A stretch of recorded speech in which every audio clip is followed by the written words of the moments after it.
నాకు ఈ పెళ్ళి ఇష్టం లేదమ్మా.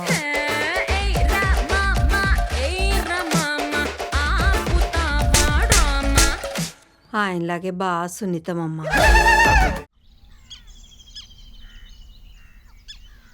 అబ్బా కావాలని కన్నా పొద్దు పొద్దుగాల చదువుడు నాన్న ముందట నన్ను ఇరికిద్దామని చదువుకో.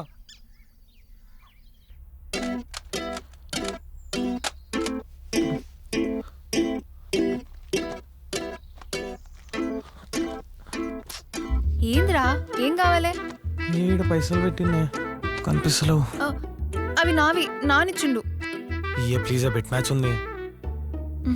లేవు. ఇవ్వచ్చు కన్నా.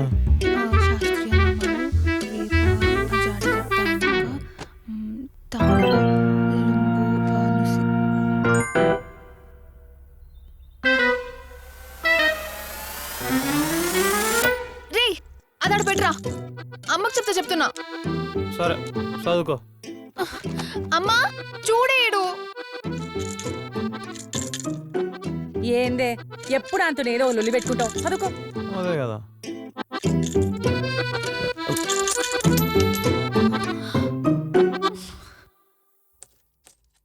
అందులో ఎప్పుడైనా డబ్బులు ఇష్టం ముఖమారా నీది? వేసిన వాళ్ళు తీయాలని ఏమన్నా రూల్ ఉన్నదే? ఇగో చాయ్ తీసుకో. ఇగో ఈ ఫోటోలు చూసినావు ఎట్లొచ్చినాయో. ఈ ఫోటోలు దీనికి మస్తు కష్టపడ్డానే. అరే ఫోటోలు మంచిగా వచ్చినప్పుడు దిల్ ఖుష్ అవుతుంది. నీకేంది, నువ్వు ఖుషి అవుతావు. మరి మా సంగతి ఏంది? ఇప్పుడు మీకేమైంది? ఏమైందా? ఆ? మమ్మల్ని బయటికి ఎప్పుడు తీసుకెళ్ళినావు గుర్తున్నదా? అంత కష్టపడకు, మాకు కూడా గుర్తులేదు. ఇగో ఈ పండక్కి షాపింగ్ తీసుకోవాలి చూడు. షాపింగా? అగ్గో ఈ ఫోటో స్టూడియో మీద నాకు నెలకు వచ్చేటిదే 5-6 వేలు. అండ్లా లోనికి 1000 రూపాయలు కట్టింగు, చిట్టి పైసలకు 1000 రూపాయలు కట్టింగు. ఇక నా చేతిలో మిగిలేది 3000. అండ్లా పిల్లల ఫీజులు, పాలు, కూరగాయలు, లిస్ట్ నాకు కూడా తెలుసు. ఎన్నిసార్లు చెప్తావు? మళ్ళా చెప్తా ఇను. అగో చూడు నా బండి, దానికి పెట్రోల్, అప్పుడప్పుడు దానికి ఎక్స్ట్రా రిపేర్లు, ఎక్స్ట్రా ఖర్చులు. ఈ పండగ కూడా షాపింగ్ లేదంటావు. నమస్తే ప్రసాద్ గారు. అరే అంజయ్ సార్ నమస్తే. రండి రండి కూర్చోండి. నమస్తే సార్. అంజేసారా? బాగున్నారా? బాగున్నా బాగున్నా సార్, కూర్చోండి. అంజేసార్ ఎందుకు వచ్చింది? నన్ను అడుగుతావు? ఇగో సార్కి చాయ్ తీసుకురా. పప్పు ప్రోగ్రెస్ కార్డు తీస్తుండే.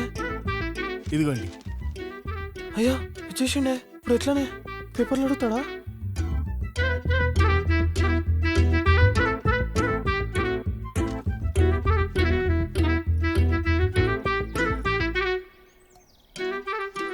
అరే శ్రీకాంత్ ఇటు రారా.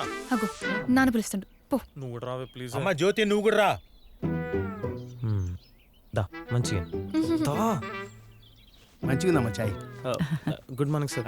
నాన్న నీకు నిన్ననే చెప్దాం అనుకున్నాం నాన్న, కానీ నువ్వు వెంకయ్యంకులు పెళ్ళికి పోయినావని చెప్పి జ్యోతే హే నాన్న రేపు వస్తాడు కదరా పండుకుందాము రేపు ఇద్దామన్నది నాన్న. రే నేనెప్పుడు చెప్పాను రా? నువ్వే కానీ చెప్పినావు నాన్న నీకే చెప్పా? ఇద్దామని. రేయ్ మళ్ళీ అన్నంటావు. రేయ్